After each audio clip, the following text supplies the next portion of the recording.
that exclusion, and it is exclusion, um, it's hugely damaging for years, for many years, particularly the later years that I was in the army. And I would go to official Anzac Day commemorations in Brisbane, and they were presented in that light.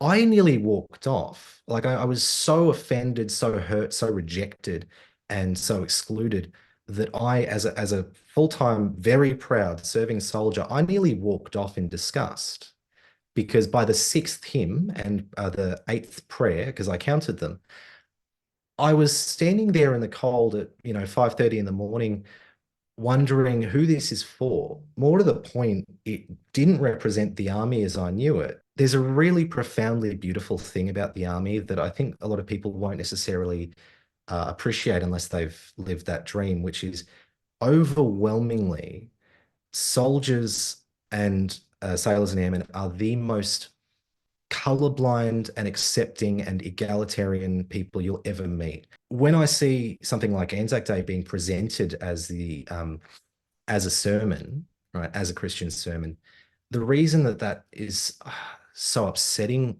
for me and so many of my colleagues is because it betrays that. It undermines the equality and the colorblindness that I know we soldiers feel on the ground. Um, it betrays that. It would be a colossal loss to the community if these things were lost, if people stopped going to them, if they fell by the wayside because they were presented in some sort of in a light that just isn't reflective or representative of what Australia and the Defence Force is today, which is hugely diverse, accepting, and egalitarian.